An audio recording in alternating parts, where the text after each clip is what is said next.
your turn to... Oh, is it for me? Consider yourself fired. Why are you winking at me? Consider yourself fired. Hello, and welcome to the JT and Drew Show. I'm JT. And I'm Drew. And we're two nobodies talking about nothing. Consider yourself fired. Welcome back to the episode. We appreciate you coming back to the show. How's everything going? Oh, things are going pretty well. No complaints on this end of the fence. Well, that's good. Yeah, wouldn't listen to them anyways if you had them.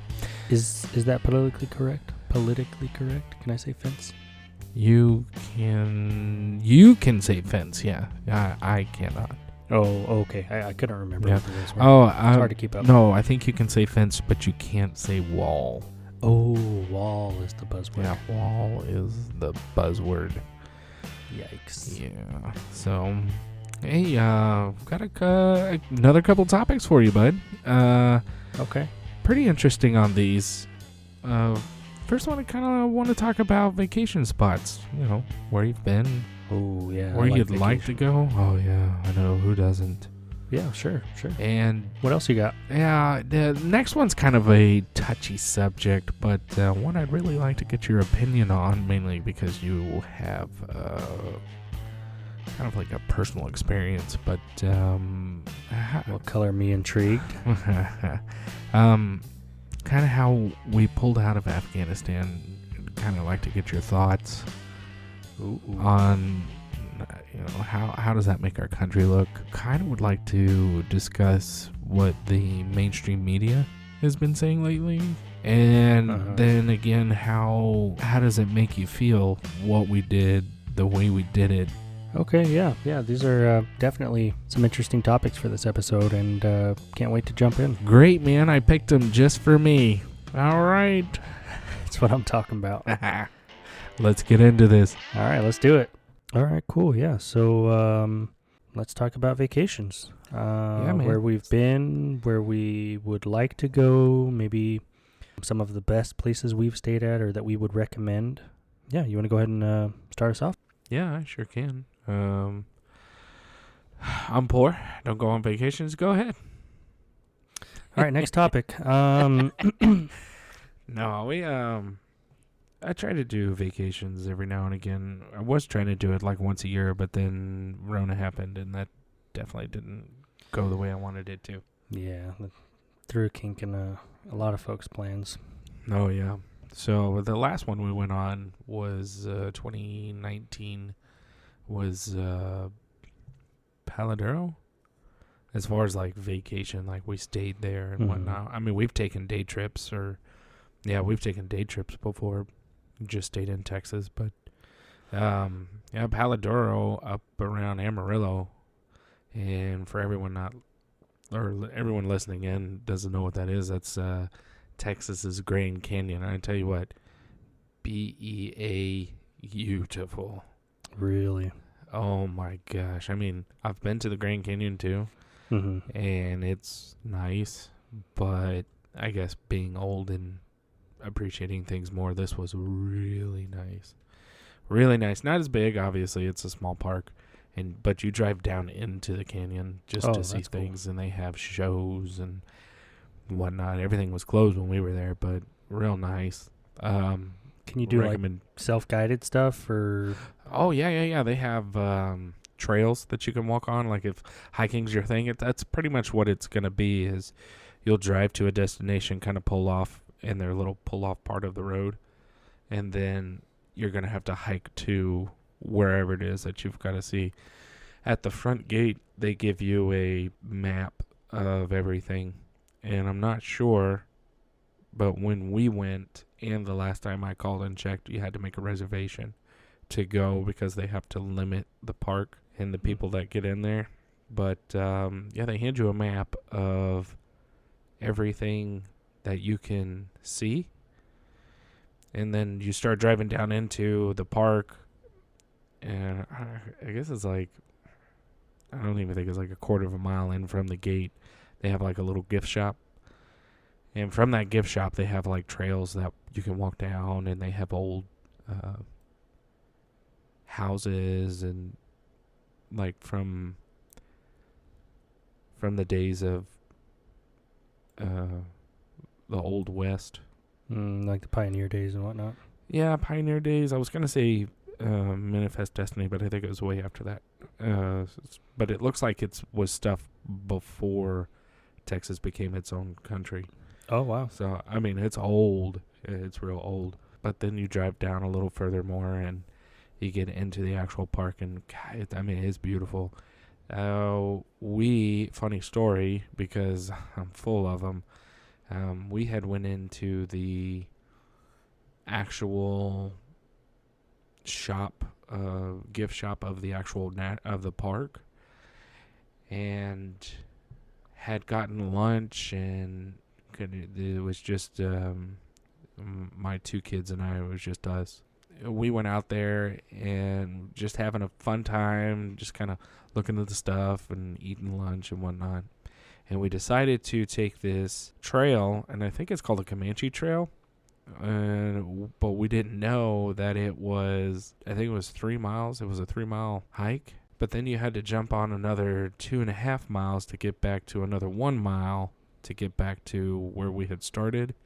So a total of 6 miles. We were not prepared. Like I took a water bottle with me, but it had like it was a half a water bottle, and the kids didn't take anything. Oh my gosh, and it was so hot because we went in June. We went for my son's birthday. And so we were on this trail, and I think we had made it about 2.5 miles, and we were on the side of this cliff, pretty much what it was, a trail. And I finally said, okay, screw this, guys, because the kids were like, it's hot, I don't want to be here. No. Yeah. My feet hurt. So I was like, all right, screw it. I can see the campground from here, from where we're at. Doesn't look that far. Let's go ahead and just get off the trail and go that way. Let me tell you this, ladies and gentlemen. You never get off of the trail, ever. I don't care who you are. You never get off the trail. That's how disasters happen. You get off the trail. So in my wisdom, infinite wisdom, we got off the trail and we started hiking. I think we were what seemed to be like, this is probably going to take us like 2 minutes to get to the campground. I think we were out there for about an hour. Tried to find our way through the cactus. And then I was sitting there going, dang, there's snakes out here. And, I'm telling the kids, let me go first, because if there's a snake and I get bit, at least you guys can, live to see another day, right? So we make it back. And we had probably been gone for a total of about 2.5, maybe 3 hours. And we walked right back into that gift shop. My daughter's got sticks and crap in her hair, and it's all messed up. And we're like panting. And the lady goes, oh, hey, hi. What happened? We're like, water. Oh, God, water. So, yeah. It wasn't until after we had gotten off the trail and re-looked at the map to know how far we were going to have to walk, because we were just completely not prepared. But vacation spots, yeah, I've vacationed, oh goodness gracious, Colorado, Florida, obviously, for Disney World. Did that twice, but that was like back in the 90s, so I couldn't tell you what it looks like now on personal experience. Where else have I gone? I vacationed in Alaska, Utah, Grand Canyon, obviously. We drove to a lot of those destinations. And by we, I do not mean my parents. My parents and I, we did not go on vacations at all. If we wanted to go somewhere, we had to go with our grandparents. We said places we've been. Where would you like to go? I think that was the other question. Where would you like to go? I would love to go to Yellowstone. Not Yellowstone. Yeah, Yellowstone, like the biggest volcano in the world. Super volcano. I would love to go to Yellowstone. And I would love to go to Niagara Falls. Yeah, I'd like to see Niagara Falls. Yeah, I've got no business being in New York, so I'd probably go to the state, but not the city. I hear the state's pretty. But, yeah, man, what about you? Places you've been? Let's see, places I've been. most recently, we went to Oklahoma, out to Broken Bow, Oklahoma. Oklahoma, where the wind blows, huh? Yeah. That's the Windy City. What did you? Not. No, yeah, it's not. That's Chicago. That's a not joke. Yeah, that is a not joke. Where did you go? We went out to Broken Bow. Broken Bow. Oh, Yeah. yeah. I've heard of that. Yeah, how was that? Yeah, it was a lot of fun. We found a, what do you call it, like an Airbnb. It was pretty acceptable in my book. Little cabin in the woods. This like whole neighborhood must have been Airbnbs that people, they buy, they fix up, and then they just rent them out seasonally. And it's neat. It's a neat little community out there. There's a lake. Seemed to be real friendly. Yeah, they were real friendly. But we really enjoyed it out there. Lots of hiking opportunities, lots of fishing opportunities, a chance to kind of get away from it all and just enjoy some peace and quiet. And Cool, man. yeah, so we enjoyed that. We've been to, did a little bit while I was in Hawaii, take a weekend off or something, or just go travel to this part of the island that we haven't been to or whatever. And we had a lot of fun doing that. We did go snorkeling a few times, or I went a few times. Ooh, you are a braver man than I. Yeah. The missus was not a fan. She went once for a short while and kept thinking that we were just going to get eaten by sharks. Yeah, that'd be me too. I think that's just a white person thing. Could be. I don't know. But I really enjoyed it. The last time I was out there, I went with a buddy of mine. We did this, I don't know what to call it. They take you out on a boat. You're out, I don't know, several miles, it felt like anyway. And they put you on another boat, kind of a pontoon-style boat. So there's a group of you, maybe 10, 12 of you. And they put this like bubble dome over your head. And it's being fed with oxygen. And so you wear it kind of like a helmet. And then you all get in the water one by one, and we must have gone down, I don't know, felt like 25, 30 feet. Oh, God. And, you have this bubble on your head, and you're just getting oxygen, so you're not wearing goggles, and you're not snorkeling or anything like that. Could you talk and hear each other? You couldn't really hear each other, but, I mean, you could talk. You would just hear all this echoing from the bubble that you're wearing. So they would do a lot of, like, hand signals and whatnot, and they gave us, I don't know what it was, something in our hands looked like bread to feed the fish. But you would, like, hold it, and then out of nowhere you'd see a little fish pop up, and then, like, hit and run, just eat it and dash. But it was really cool, you're down on the ocean floor, like I said, I don't know, somewhere between, like, 20 and 30 feet. It was really neat. Couldn't pay me enough. You could not pay me enough. Yeah. Nope. Yeah, it was a good experience. I wanted to do some scuba diving, but I never did. I spent a lot of my time, unfortunately, doing homework and taking classes and stuff. But Hawaii was a fun place. Yeah. Broken Bow, good. Oklahoma was fun. We would love to take our next trip out to Telluride, Colorado. I believe it's Colorado. But I guess she found a small place out there that she'd like to stay at, and it looks real pretty. I've been out in Colorado and New Mexico in the winter and in the summertime, and I mean either time it's both beautiful place and oh yeah, Colorado's real pretty. Nature opportunities, like you were saying earlier, hiking, and get to see wildlife that you don't normally see where we're at. And yeah, it's just I don't really know. good, I think Alaska was enough wildlife for me. I'm good. Yeah. The wolves and, the whole time I was in Alaska, I never saw a bear. Really? Never saw a bear. I was out there for 3 years. I'll just say 3 years because I can't do math right now. Do you see any in Florida? Never went to Florida. Oh. I'm sorry. I'm thinking military. When I went to Orlando, no. Because we were on the park resort. There was... Gotcha. You got on like one of those 1970 trolleys and they took you to the gates. Yeah. But no, never saw one down in Florida. At least not that I remember. But of course, I mean, I went there and I went to Orlando back in 92, 92. Uh-huh. No, 94 first time, and then we went back in 96. I think I was there because we went to Universal Studios Uh-huh. and did a little bit of the Disney stuff. Yeah, we went to Universal Studios both times. We spent like a week out there both times. No, I think we did like 2 or 3 days. Somewhere between 97 and 99. Somewhere in that window. Oh, okay. Yeah. Yeah. But yeah, I had a lot of fun. Orlando was really cool. I remember we went and ate at one of the Hard Rock cafes. And that was a lot of fun for me. You know, I was like, wow, guitars everywhere. And oh, yeah. Neat experience. Yeah, we had dinner one night in those 1950 cars that had played the drive-in movies. Oh, cool. And that was pretty cool to see that.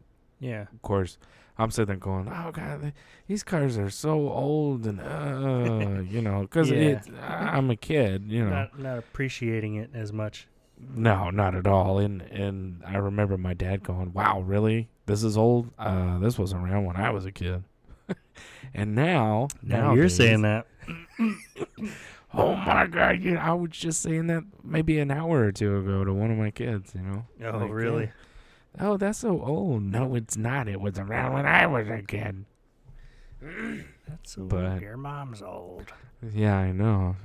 Yeah, so you said you and the missus possibly go up to Colorado, found a new place. Where else would you like to go? Yeah, Colorado, New Mexico. There's a few places I've been to. We've both been to Red River, but separately. We've never gone together. But I enjoyed it out there. It's real pretty as well. We both would like to go to Europe, but I think different places. Like I definitely want to go and see the prison camps from World War II and more of the historical sites and whatnot. I'd not necessarily just like, oh, I want to go to Paris because it's Paris, or I want to go to London because I just want to. You know, it's not really my cup of tea. See what I did there? Yeah, I see what you. That was great. But yeah, so I think Europe would be fun. I would really like to go more Asia, but that's not so much her thing. Like what part of Asia? Well, I'd like to I'd like to check out Japan. I've already done Korea. Okay. Well, do you want to do mainland Japan or? Yeah, I think I'd want to do mainland Japan. I don't know. No part in particular like that I've researched or anything like, oh yeah, let me, plan my assault and go here, here, and here. You're one of those anime guys, aren't you? No. I actually... You watched Dragon Ball Z growing up. I was just about to say, I actually never really got into Dragon Ball Z. Talk to me about Pokemon, but... Hey-o. Nah, man. No, it's all about that Pog. You're about that Yu-Gi-Oh life, aren't you? No, I was definitely a Pog Magic guy. Yeah, I was Pogs. I had Pogs. A lot of people aren't going to know what that is. Yeah, Pogs, and you had your, what were they, your Slappers or your... your Slammers. Slammers, that's what it was. Yeah, you had your Pogs and your Slammers, and then you had your tubes that you kept everything in. Yep, it was like a skinny Pringles tube. Heck yeah, man. Golly, people are going to research this now. It's going to be great. Yeah, what is a Pog? And then when they find out, they're going to, oh, these guys are retarded. Yeah, the cardboard cutouts. Even more so than we thought they were. Hey, man, we're two... Yeah, go ahead. We're two nobodies talking about nothing, okay? That's what I'm talking Reminiscing. About. That's what I'm talking about. So, back on track, Japan, mainland is kind of where you want to go. Yeah, I mean, I love the... a lot of things about the Asian culture. I love the food. Cocos. It's just something that, I love Cocos. Had it in California. Oh, it's not as good, man. It's not. Oh my God, Cocos. Oh. But yeah, I mean, I loved it when I was in Hawaii. That aspect of it, getting all the Asian food and getting to enjoy all of that. I'm not as big a fan of the European stuff. I'm not a schnitzel or sauerkraut kind of guy. But it's a good deal for somebody. Just not me. So I'm assuming you've never actually been into Germany, just flew through it? Yeah, just layovers there in Frankfurt and over at Ramstein and Ramstein, Frankfurt. There was one other spot that we had a layover, but yeah, not like going out into the country and seeing stuff. Yeah. So I tried the brats and sauerkraut. I wasn't a fan of it here in America. I definitely was not a fan of it there either. Yeah. But it did taste better. It tastes better there than it did here. Still not a fan of it. But of course, you go somewhere and you at least got to try something once. But yeah, man, Europe's not really your thing. We're no longer friends. So I had Coco's, they ask you what level of spice you want. Oh, yeah. And I think it was 1 through 10 or, I don't know, some scale like that. Yeah, something like that, yeah. And I went ahead and got the hottest.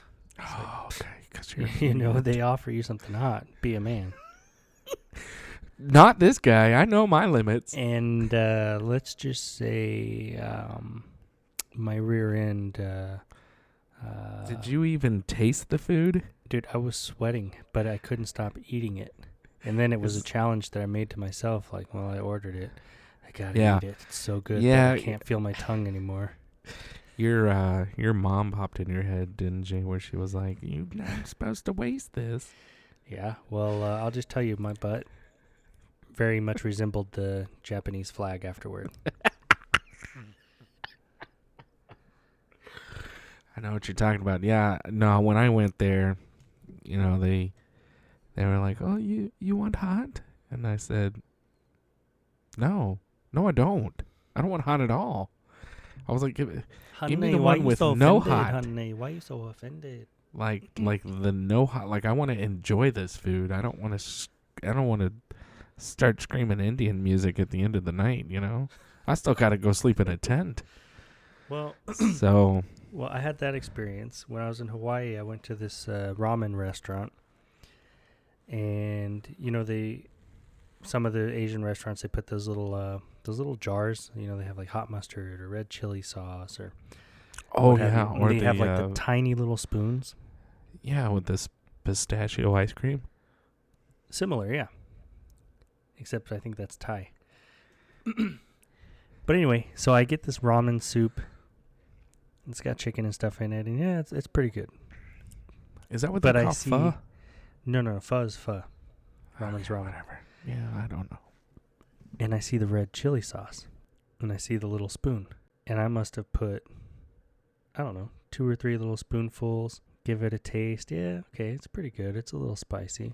Add another 2 or 3 spoonfuls. It's pretty good. It's still kind of spicy. I don't know how many spoonfuls I ended up putting in it of those little teeny tiny ones. Mm-hmm. I guess it gets hotter with time. Mm-hmm. And I didn't finish that soup. I didn't finish that one, but it was delicious, man. But I'm sitting there. This is when I'm going through my TAPS class. Oh. So I'm on a lunch break, and I'm sitting there, and I'm eating, and I'm sweating. I can't control it. My face is red. I can't feel my tongue anymore. Uh-huh. And then I got to spend the rest of the day in briefings and working on my resume and yada, yada, yada. It was not a good day for my stomach. Oh, no. But it was so delicious. Mm. Did you ever go to that Middle Eastern restaurant out here? Back in the one that was over by... it was over there by Hastings? Yeah. No. Well, this little restaurant, the guy was from Iraq, and he was an interpreter for the U.S. and then ended up getting a ticket to come to the U.S. I don't know if it was amnesty or what, but yeah, I don't know. He came and opened up a restaurant. Okay. And it was delicious. And he had this, you could get lentil soup or you could try this, I don't know what soup, but it was spicy. So I thought, well, I'll try it. Go ahead and get a little bowl full. Dude, that was spicy. Oh, I bet. I couldn't even tell you what flavor it was because it was just spicy. Hey, what flavor is it? It's hot. Yeah, but what's, like, how does it, is it got like a cinnamon flavor. Uh-huh. Yeah, it's hot. But I love that. Like, I love Asian food. I love the Middle Eastern. Greek food is good too. Like, I still have yet to have the Greek food here. really? Yeah, I haven't been. I think you and I were going to do it one day, but they wound up being closed or something. Oh, okay. Well, yeah, we'll have to put it back on the schedule. It's pretty good. It's not far from work. Yeah, I'll just have your people get a hold of my people. Yeah, I'll have my secretary put that on the calendar, and then Appreciate it. We'll have them reach out to you. Appreciate that. I got a kind of a hot topic that kind of seen in the news for a long time, and just kind of wanted to get your thoughts on it and whatnot. But pulling out of Afghanistan. Yeah, I think we've all seen that. But I'd like to know, because if I'm not mistaken, you were there, right? Yeah, I did a tour out in Kandahar. Okay. So it was about 7 months or so. Okay.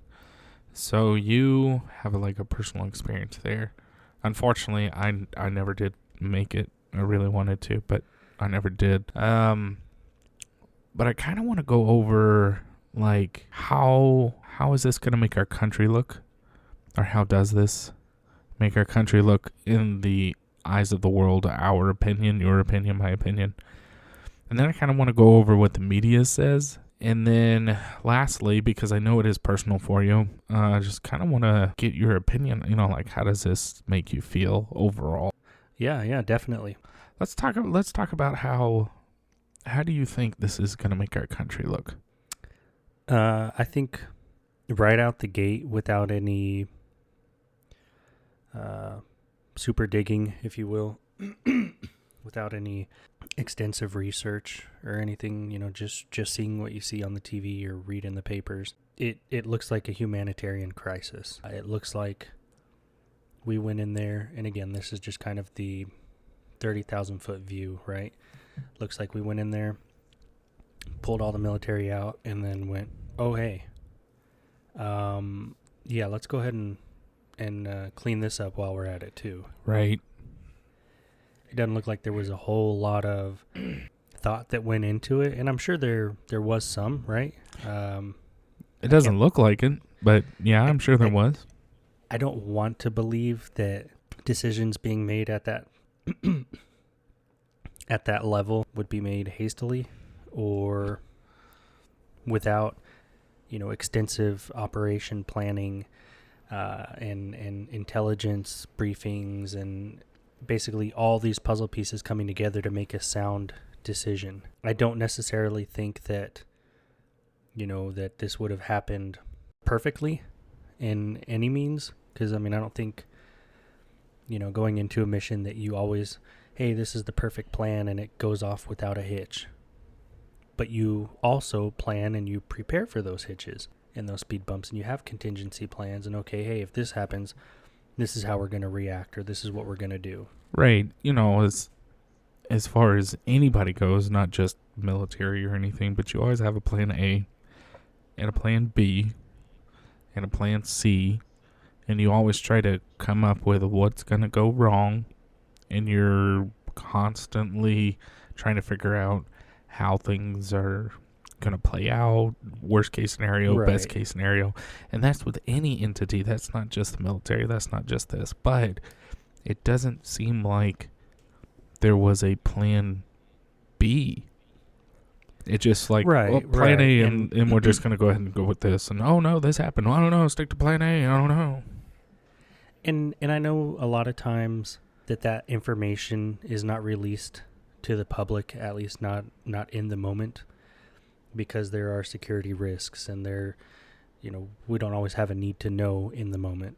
However, the way that it unfolded, again, my perception is that it was just unorganized chaos. Yeah, agreed. Yeah, looking back on history, just for me, it just reminded me so much of the videos that you would see in Vietnam with getting out of Saigon. And The Well, only it's difference. funny you mentioned that. Mm-hmm. It's funny you mentioned that because someone had forgot what the video or the article, whatever it was, a couple of weeks ago. Somebody had made a mention or a reference to that, and how in Vietnam, they went into the embassy and they were evacuating people off of rooftops into helicopters, and Joe Biden, I think he kind of laughed it off or was like, "Oh yeah, well it's not the same because we're not doing that." And then there were pictures of rescue helicopters coming to rooftops and landing in airfields and all this. It was semantics, It's well, no, we're not doing that because this building is made out of straw, not brick. I mean, you're doing the same thing. You're just coloring it different. Right. Well, it's a different time, different location, different all this stuff. I think that, going through the videos of what Saigon went through and the Marines and the Army and everybody that was there, trying to get those people out, their interpreters and everybody that was in there, it's kind of really sad because, a couple months ago, you saw the videos of the people trying to escape on the first C-17 that was coming out and everybody falling off. How is that not the same as people falling out of helicopters or getting on a cargo plane in Vietnam at the airport and they're like, sorry, we can't, and they're falling off the plane. It's the exact same thing. I think it's the 21st century Saigon. My personal opinion. That's just me. Right. But when I saw those videos as they were happening, it was like, here we go, repeating history all over again. And then the administration comes out and says, well, this isn't like Saigon at all, and we're not doing any of that. And this is not a laughing matter. These are people's lives. Oh yeah. You can't sit there and laugh. Oh, and the administrative just irritates me. I mean, they seem to kind of like how comedians used to make fun of Bush back in the day with his facial features. Like, we're gonna go in and we're gonna get him. It's like, President Bush, don't laugh at that. Their administration is, I don't know if they're purposely doing it, if they're just under a lot of stress, but they are laughing at serious situations. Right. That just really, it just makes, what am I trying to say? It turns me the wrong way, Like it. Yeah, absolutely. And I mean, I understand that, like you said, they're very stressed. It's a tough job. I'm not trying to say that I could do a better job or that, oh, well, it's so easy, But at the same time, you're elected into that position, whether it's president, vice president, whatever, in the White House. You are a public figure. I mean, sorry about your luck, but you got to figure it out. And you need to be able to relate to the people. You need to be able to speak to the people. You need to be able to have discipline and compose yourself and, oh, well, sorry, that person just reacts that way under pressure. Oh, well, no, because they're holding a certain office that requires certain, what's the word? Not candor, but certain, poise. Yeah, certain poise. That's a good way to put it. And the expectation is that they would maintain that. They don't get a free pass like me or you working at McDonald's and getting frustrated with the person on the other side of the counter. Okay, well, yeah, they make $11 an hour or whatever, and not that it's a free pass, but it's not the same. It's expected when you're at that level. No, it is definitely expected at that particular level. I mean, you are in the eyes of the people, and not just the American public. You're in eyes all over the world. The rest of the world is looking at the U.S. on how we're going to react, what we're going to do in situations like this, and then they're going to make their decisions based off of what we do. Oh, yeah. I mean, we are, in layman's term, the superpower. We are the world police. We're the headquarters of it. So We need to act like it, but it doesn't seem.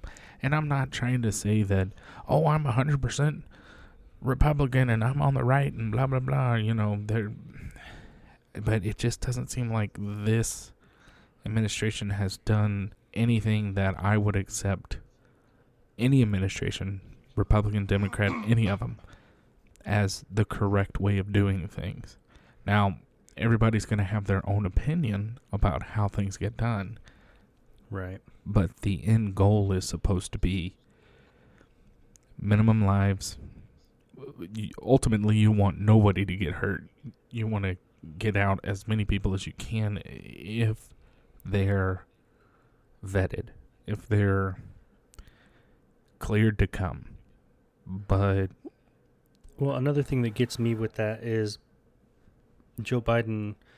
I don't remember the exact speech or conference or whatever it was, press briefing. But one of the press had asked him a question and made mention about the American people, losing trust in him or not agreeing or what have you. And he made some kind of comment about, well, I've only been in office X amount of days. And I mean, at this point, let's just call it like 180 days or something. Give me a break. Okay, but how long are you going to keep doing that? You are the president now. Mm-hmm. You're at least sitting in that office, fulfilling that role. Again, the expectation is that you will fulfill that role. You're not going to keep throwing out excuses or, oh, hey, I've only been in office 2 years. Give me a break. Hey, I've only been in office 3 years. I said I would get it done in 8 years. I understand things don't happen overnight necessarily. Rome wasn't built in a day, but again, you're the leader of the free world. Start acting like it, damn it. Yeah, exactly. I mean, if I can be so blunt, which I would be, I mean, I'm not going to say anything here on this platform that I wouldn't say to anyone's face. So, if the president was right in front of me, I would say the exact same thing. Start acting like it, damn it. You were not elected to push blame onto other party members or the intelligence or the military or whatever other entities of the office or right. Of the American. Wow, God, what am I trying to say? Just you're not there to push blame. You're there to take command. You're there to act like a leader and run the damn country. Plain simple. Mm-hmm. Plain and simple. Yep. Plain and simple. There's no other. I don't know. So that's that. So I think it's fair to say that we would both agree that this is not a good look for the United States of America right now.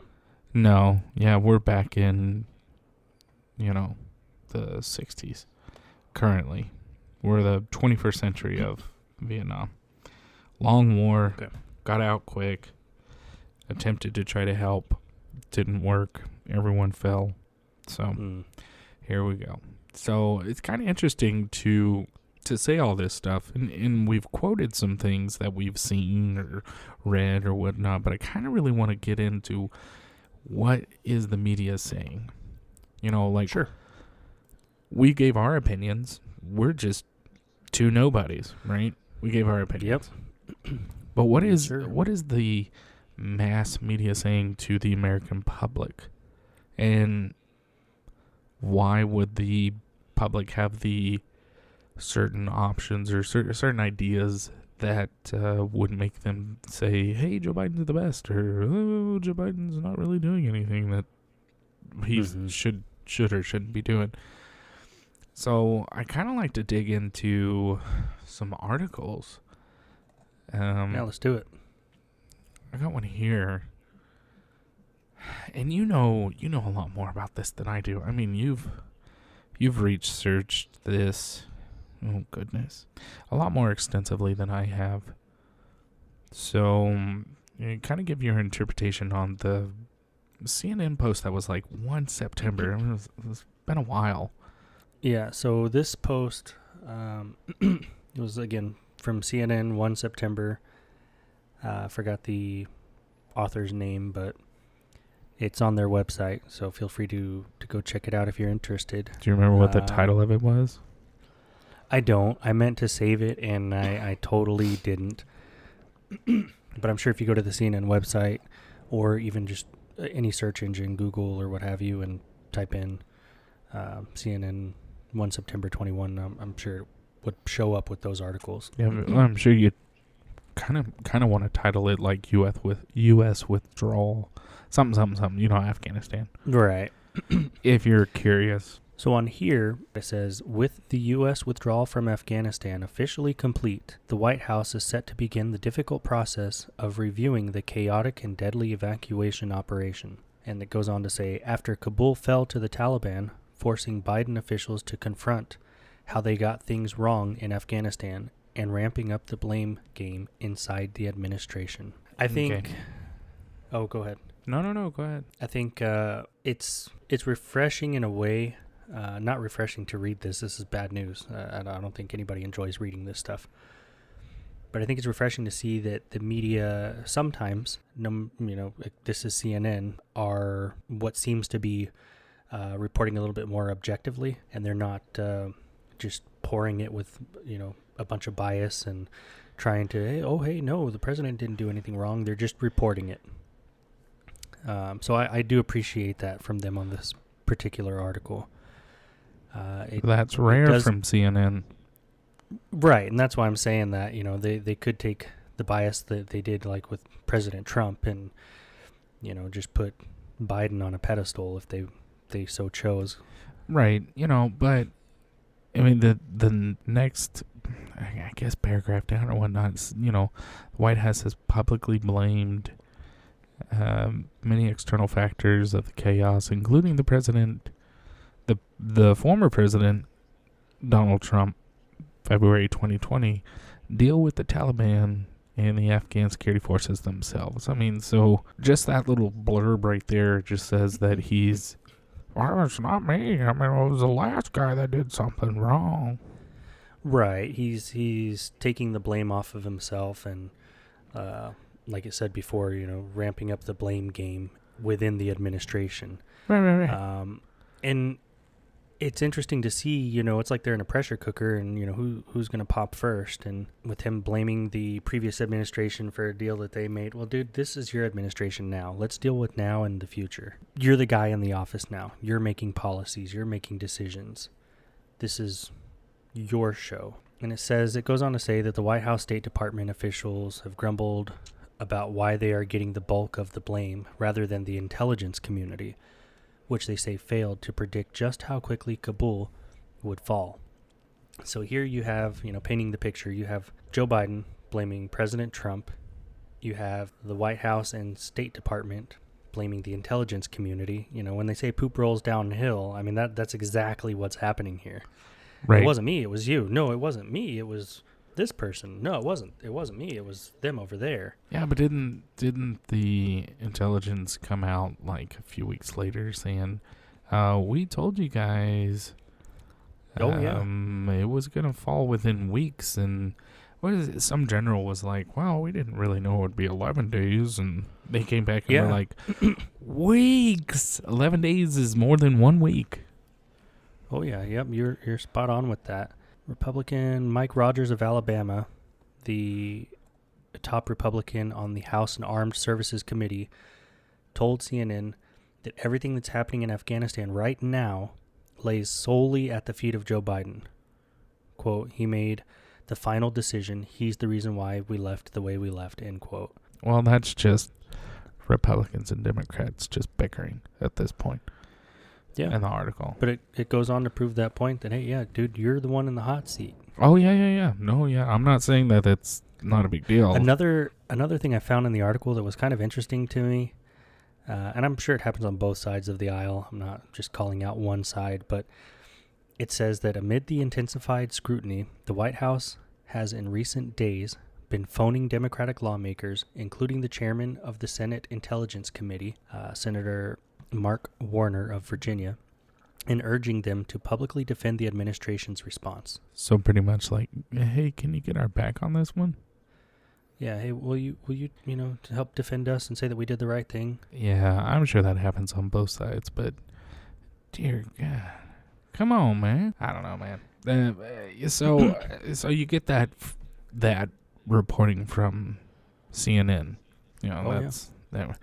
I really kind of hate to say the name on this one, but Hold on, let me go back to what you were saying real quick. Oh yeah. About the intelligence agencies and the senior officers and whatnot, and them kind of going back and forth.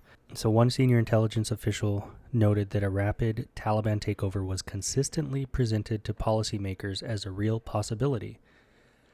As recently as last month, another source said the intelligence community assessed that the Taliban were pursuing a full military takeover of the country rather than a negotiated political settlement. Quote, we consistently identified the risk of a rapid collapse of the Afghan government. We also grew more pessimistic about the government's survival as the fighting season progressed, end quote. A senior intelligence officer or official recently told CNN. And then it goes on to... Well, let me stop you there. From a military aspect of it, right? If a giant of a military force pulls out of an area, are you going to wait and see if they're going to come back? Or are you going to, as the quote-unquote little guy, are you going to rush in as they're rushing out so that nobody has time to really think about what the heck's going on? Like, whoa. Oh, man, yeah. Rushing in, and I'm going to plant my flag and call it mine. Exactly. I mean, it's kind of like... keepers. It's kind of like how the British did to the pretty much any land they came out. Hey, do you have a flag? What's a flag? Mine now. Right. So General Milley is the chairman, Joint Chiefs of Staff. He's like the head military guy out of all the branches. Is this General Milley? Is this the guy that was like, I don't know what white rage is? Yep. He wants to understand what white rage is as a white male. I wonder if he's ever thrown anything across the room. So he's on here and quoted as saying, there was nothing that I or anyone else saw that indicated a collapse of this army and this government in 11 days. End quote. Now, there was a former intelligence official that came back to that comment and argued that the assessment of the government falling within weeks, quote, puts anyone on notice that imminent collapse is likely. That's the opposite of an intelligence failure, end quote. So you can see them kind of playing volleyball, right? It's no, it's not my fault, it's your fault. Well, no, it's not my fault, it's yours. Here's why. And they're just going back and forth. Nobody is taking responsibility. No. Why should they? It's all point the finger. I didn't do this. I don't want these people's bloods on my hands. That's kind of what it sounds like. Yeah, definitely. So, nope. But anyway, so that was the article from CNN. Like I said, I was kind of surprised that they wrote it the way they did, with more of an objective lens. But go ahead and read through or give us your notes on the one that you were going to talk about. There's one from Fox that was posted out a few days later, the 7th of September. Sorry, I had to find the date. Yep. And we all know that Fox is going to be super far right. I guess not super far right. I guess they have a couple of writers in there that are try to stay in the middle. But sure. The one thing that really got me in this article, because they talk about the whole U.S. drawdown and everything and whatnot, and CNN did a okay job rating on theirs. But this is like towards the end of the article when they're talking about getting these folks back over here.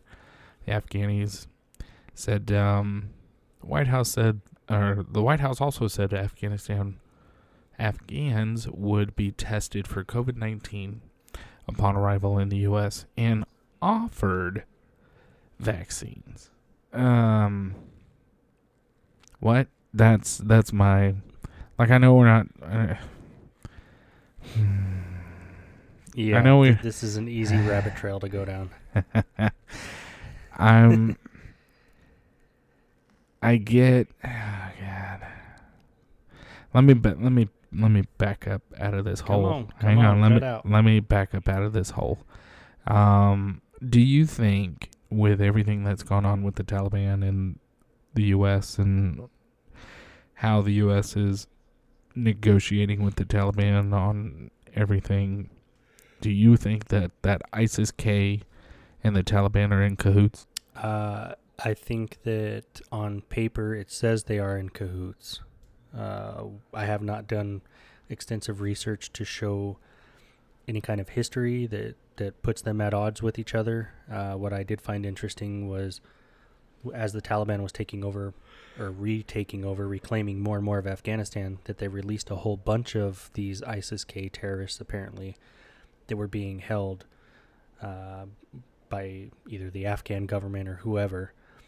And it doesn't make sense to me. And again, haven't done a whole lot of research, so I could be misspeaking here or there, so I need to go back and look that up. But what doesn't make sense to me is, why would you go in and release your enemies? I'm trying to wrap my mind around that. Yeah. If they're at such odds, right, and you have one terrorist group against another terrorist group, this isn't like the United States and Britain or England or wherever. These aren't two civilized countries that are, oh, hey, okay, well, here are your people back. You can take them and you deal with them the way that you deal with them. I mean, these are terrorist organizations. I don't think they have the same, they're not on the same level playing field. Yeah. No, they're not. You are correct And about even that. The defense secretary said in that Fox article. Oh, do you have it up? Yeah. There's, quote, no question that it will be more difficult to identify terror threats in the wake of withdrawing all U.S. military assets from Afghanistan, end quote. But he assured that officials are working to further develop capabilities to prevent the development of threats to the U.S. homeland. So that's a fancy way of saying, oh yeah, it's going to be a whole hell of a lot harder to find out who the bad guys are, but we're going to find out who they are. Yeah, we'll just monitor everybody in America. Yeah. Everyone. Even the Because loyal citizens. The Taliban saying, well, you can't fly over here. You can't have drones over here. You can't. Okay, so how are we going to get intelligence? How are we going to do these things that we would normally do? Well, we cannot do that now because they're telling us we cannot do that. Yeah. And we're listening to them because they're bad guys. And do you remember when, I forgot what video that was, when we were doing our LTC classes, and it was a parody video or a joke, but they were talking about how, if someone breaks into your house, more than likely, they're not there to hurt you, even if they have weapons. So just listen to them. No, give them what they're asking for. That was the mayor of. Was it California or? No. Irving, in Dallas. Oh shoot! Yeah, you're right. Yeah, it was the mayor of Irving in Dallas that came out and said, "Well, if the person that's robbing your house comes into your house, he's probably not going to hurt you. Just let him take your stuff, because just listen to them. Yeah, his life means more than your materialistic items." Okay. First of all, I have my own opinion about that, and I'm gonna dive in just for a little bit. We don't have to talk a lot, and I know we're kind of scrolling off a bit, but I worked hard for everything that's in my house. Yeah. That stuff's not cheap. And a lot of that stuff I got years ago. You obviously, by entering in my house, my locked door, by entering into that, you, as the person that has come into my house, have made your choice that your life no longer is important. In my opinion. Now, this is just my opinion. And if I can't get to my firearms, which I can always get to my firearms, but if I can't get to my firearms, it's you're going to hear really heavy footsteps, a lot of heavy breathing, and then you're going to hit a wall because I'm fat and out of shape, and I have to breathe. Exactly.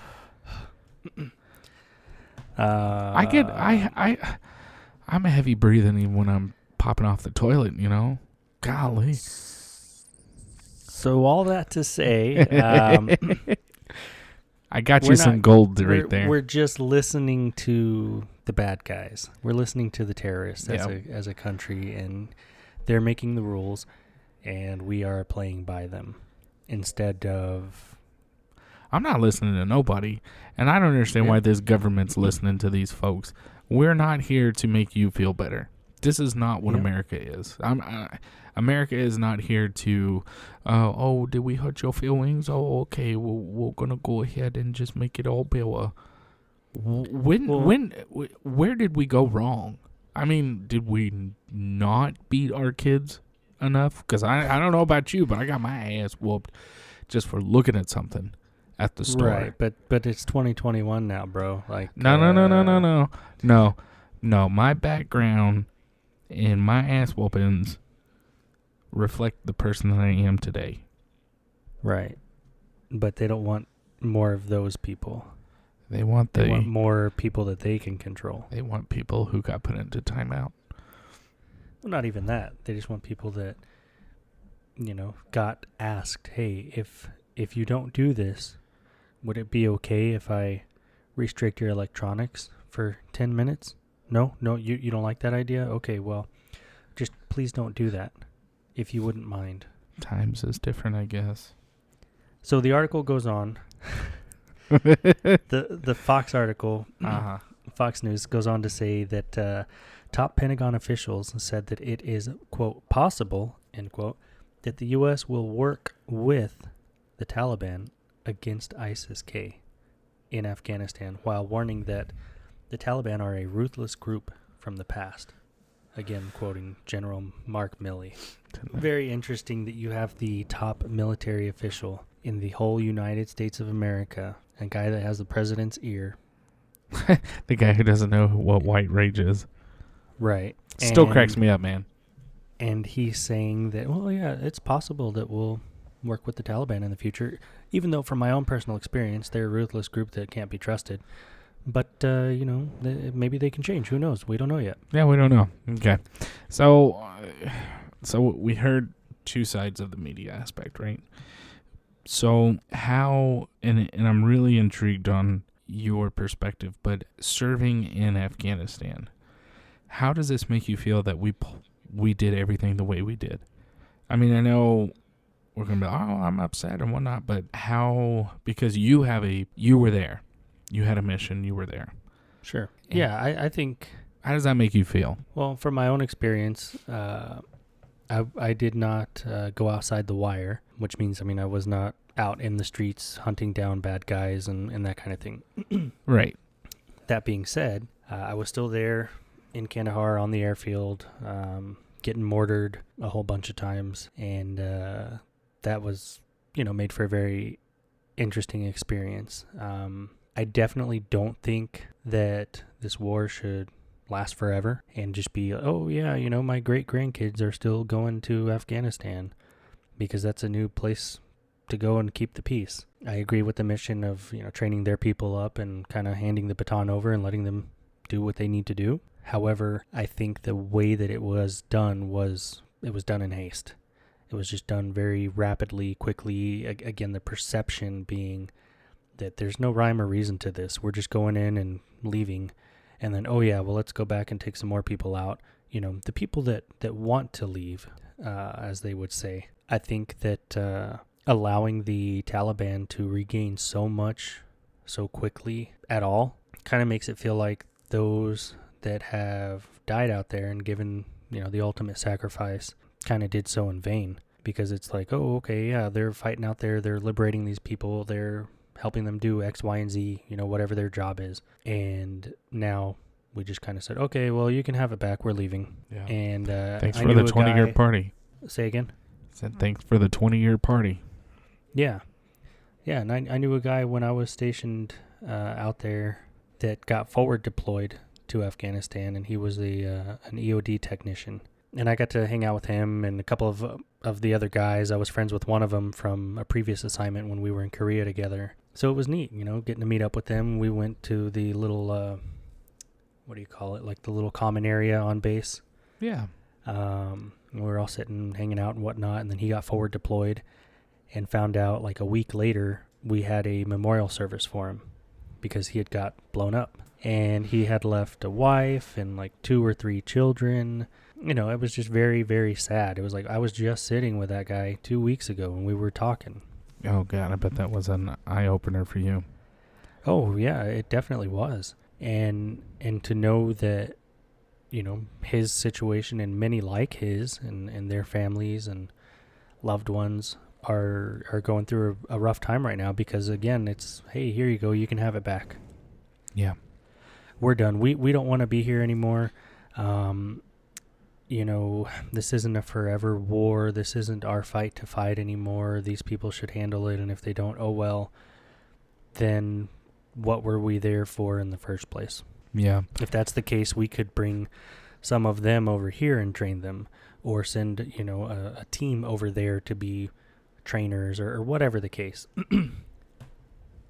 And to on the humanitarian side, to help liberate these people and get them being educated and teaching each other and all this stuff, and for them to just be, oh, sorry, hopefully you make it, and you know, hopefully you don't die. Yeah. Just good luck. And I know they're not doing that with everyone, but more and more that's what it sounds like is happening. Yeah, they're able to extract a few and you know, put them in other countries for holding as they're getting vetted, like you had mentioned earlier, and being screened and all this stuff to see if they can come over to the United States.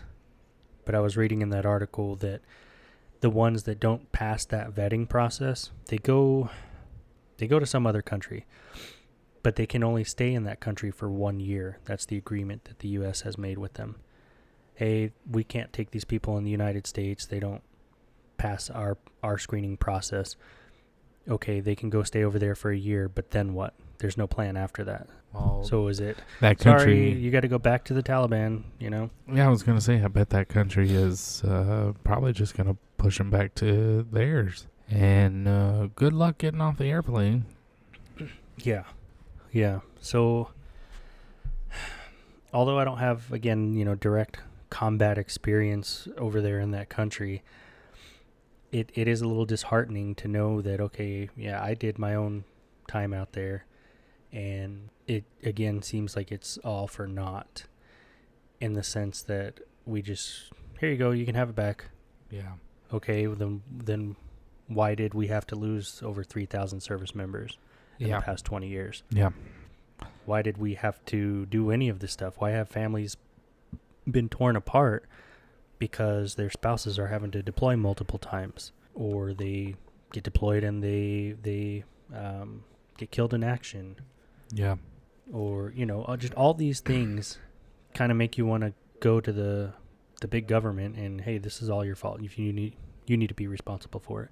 Yeah. And you need to take ownership of this particular action. Oh yeah. And yeah, I've had so many people that I know that, you know, they're gone so frequently because of their jobs and whatnot, and they're talking to their leadership and, hey, you know, I know you guys tasked me with this, but this is my 4th or 5th one, or whatever the case, and, you know, my spouse is getting kind of edgy and is, you know, threatening to leave, or is this or that, and you know, everybody's got their own personal problems, and you know what you signed up for and all that jazz. I get it. But again, if this was all for naught, then why? I think everybody is owed a why. And when you have the person sitting in that seat as the president of the United States, and he gets asked a question and then goes, "Oh, I'm not going to answer questions on Afghanistan right now." That's your job. What the heck, man? yeah, no, you're 100% right. Yeah. It's your job. And even though you didn't go to Afghanistan, I mean, you were still supporting operations in Afghanistan. No, I supported Operation Iraqi Freedom. Okay, well, yeah, the whole OEF campaign. Yeah. Enduring freedom. You know, and it was, so I was in a different part of the Middle East. I was in a main hub. But the big part, or the eye-opener for me, was when Wounded Warrior came through and you saw the guys that would get off the aircraft and whatnot, and they were headed off to Germany for, medical reasons and whatever, just to see what was coming back that was God, how old was I? 21, 22,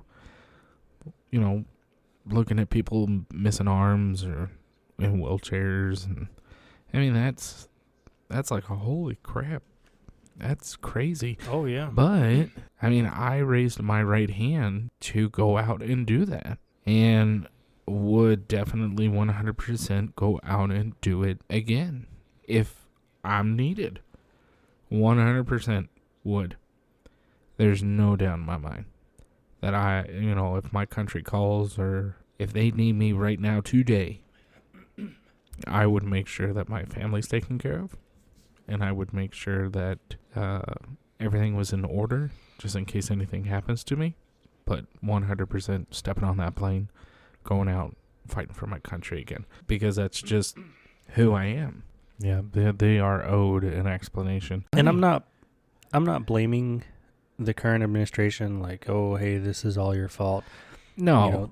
All 20 years is your mess that you should be responsible for. No, not at all. No. Every president since it has started has obviously had a role in it. Yeah. But the way that we exited, we did so in such a manner that, again, oh, hey, they took over this. Okay. Oh, hey, they took over this province. Oh, that's interesting. Oh, hey, look, they've got 60% of the country. Oh, wow. Didn't expect that. Oh, hey, look, they've got 90% of the... Oh, hey, now they're in charge. Oh, okay. Well, how... May we leave, please? Yeah. Like, that's not how the United States of America operates. Nope. Sure does not. It should never be. And I think right now, the world is looking at us as a country, and... I don't know if they're laughing. I don't know if they're making fun of us. I don't know for sure, right? But I definitely don't think we're held as in high regard as we once were. No, we're definitely slipping. I think the Beastie Boys said it best. I knew you were going to say it right after. Fight for your right to party. As always, we'd like to say thank you for stopping by and listening to the podcast. Yeah, we realized that you could have been doing anything way more productive, but you chose to waste your time with us. We look forward to talking about absolutely nothing with you next time. If you have any questions or topics you'd like us to cover, please email us at jtandrewshow@gmail.com or visit our Facebook page at www.facebook.com/jtdrewshow.